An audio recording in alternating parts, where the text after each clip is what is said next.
Hello mga kaibigan, welcome po muli sa aking YouTube channel, Yanog C. So yan, magkakain kami dito sa kubo. At kanina nga nangalat kami ng kitang.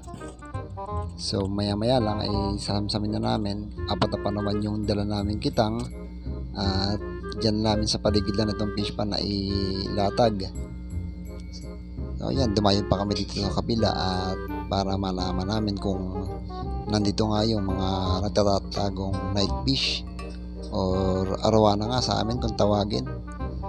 So yan, kami nga kakainan na at yun, sumili pa ako. Kilala ata ako dun . So yan, so mga kaibigan, para hindi natin magal to ay simulan na namin to at diretso samsam na kami. So tara na, let's go.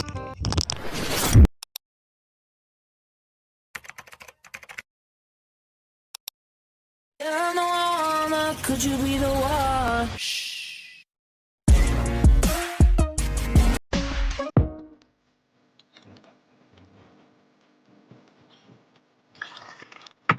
May ganda sa atingan. Kaitan. Oo nga, babe. Alam niya galit. Bago lamang. Mali, babad ba?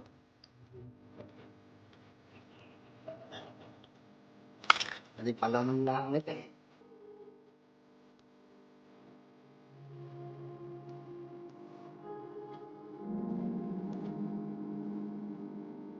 Oo, pang malalak eh. Sino po kayo nag-isip?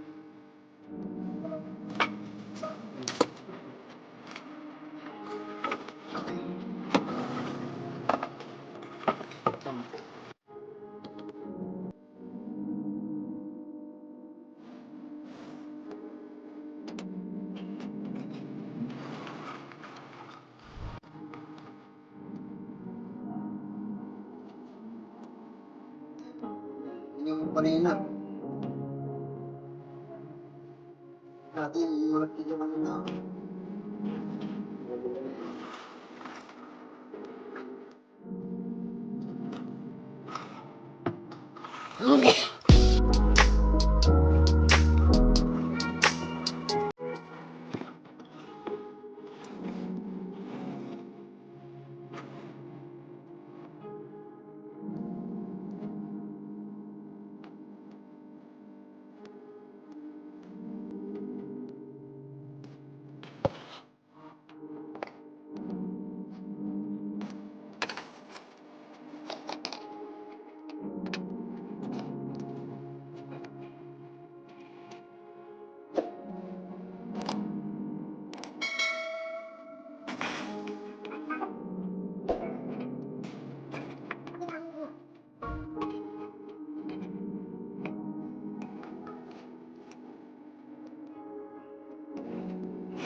Babasa pa. Ayun, munti na tayo makawalan doon. Ang hirap gamitin ng salok natin, malambot yung pagkabakal niya at nasira pa yung welding. Kaya sumasala yung salok natin. Kailit tong hinuli natin ay napapalutot yung salok. So kailangan natin gumawa ng salok uli para magandang gamitin. So itong salok na to ay mahirap talagang gamitin, kaya need na palitan. Yan. So yun mga kaibigan, merong huli. So yun no. Sana malaki to. Yan, medyo nilagyan natin ng suporte yung salok na pabalutot. Yan, pumailalim pa ata. Yan no. Sa ilalim nga. Yan. Hoop, malaki-laki ito. Malaki ito mga kaibigan no. Ayun, binakabalita sa salok. Magpahuli ka na. Pahuli ka na dyan. Yan o. Sa ilalim eh. Hirap salukin to mga kaibigan pag nasa ilalim gawa ng tumatama sa bangka yung salok. Kaya kailangan medyo may allowance sa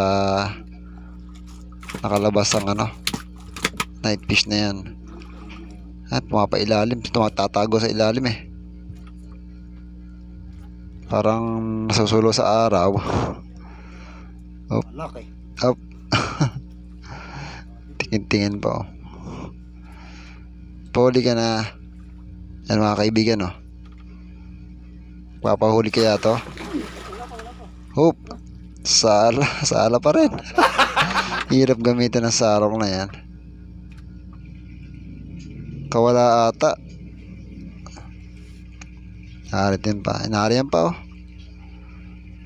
Buti na lang matibay yung kagat tong night fish na to. Yun oh. Ayun. Ulang yan. Nakawala ka, mahuli ka din.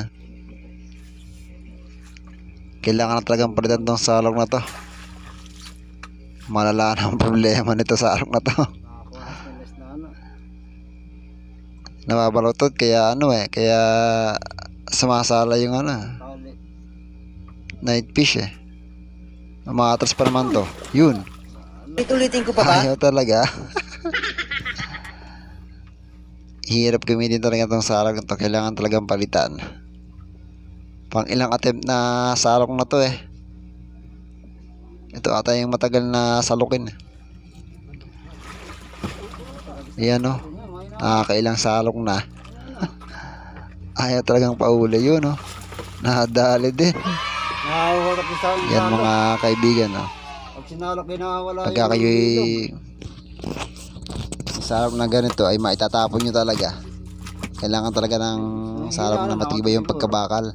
Mas maganda siguro kung stainless yung gagamitin mo. Lalo na siguro pag yung ganyang malalakit ang gamit mo yung gantong salak ay nako po. Kalimitan sa ikawala. Kaya itong salak na to ay siguro mga pag-uwi ko na ay repairin ko to. Mahirap na gamitin. Malamang pag mailap ang night fish mas madami pa ang kawala kaysa dito sa sa huli. Pag ganyan ang gamit mo, tignan mo, nilagyan ko na ng isang salop pa para pang suporta. Wala pa rin, malambot talaga. Ayun mga kaibigan, at inabot na nga kami dito ng simoy ng hangin. So ayan, napapansin nyo ay medyo maalon na. At yan yung huli namin nagkakaunti pa. Domestic kami dito sa kabila at sabi nga nung iba ay marami nakahuli dito. Ayan, at nagpaandar na tayo ng makina pananamsam ng kitang sapagkat hindi natin kaya natin tong sagwanan.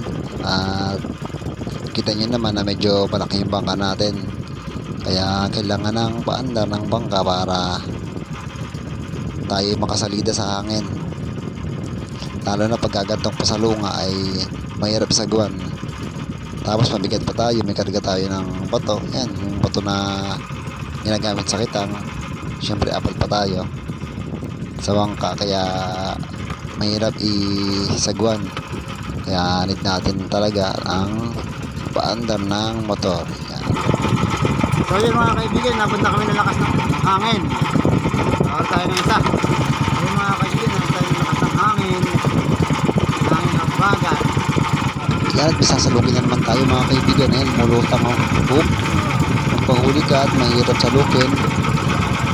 Mukha namang mabait naman, papahuli. Isang sarap lamang ay huli ka agad. Mabuti sana kung gantong mga night fish madaling pahuli, hindi siya makawala. Nakapanginahin, hindi kasi makawala yun, lalo't hindi niyang kalaki.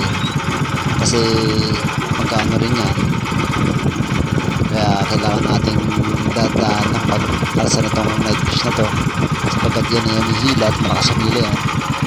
At syempre ingat din tayo sa pagpalutang na itong night fish na to. At yung mga kawil niyan ay nakakawit kumawit sa daliri, tumila, ay baon. Ay siguradong lampas ang sima sa may daliri. Yan. So yan, malapit na kami matapos mga kaibigan. Ayan ang huli namin, no? Pansinin nyo, malalaki yung iba niyan. Pero yung may liit niyan, ayun, no? Mga liit dyan ay nasa ilalim. Yan, siguro mga ilang kilo lang to. Konti lang kasi yan. At may papaglaki yan, kaya tingin madami. Pero tingin ko mga 50 kilo lamang ito. Ayan, masariwang sariwa pa yan mga kaibigan. So yan, malapit na kayo matapos mga kaibigan. At pagkatapos ito ay uuwi na si Yanog C. So yan mga kaibigan, yan tulungan na tapos na kami nito. So yan, didiretso ako pawit, baka kami abutin ng gabi at mga anong oras na mga 4:30 na nabagang pagalpag ng bangka namin. So yan, pauwi na kami. So yun mga kaibigan, at pauwi na kami. Ayan, napapansin nyo, nakikidlapin pa dyan sa paligid, dun sa may parting binangonan na ata yan, parting binangonan na Pinas, may isla namin sa Talim Island. So ito ang nakikita na lahat yan, nakikidlapin pa mga kaibigan. So yun mga kaibigan, hanggang dito na lang itong video at salamat, bye bye.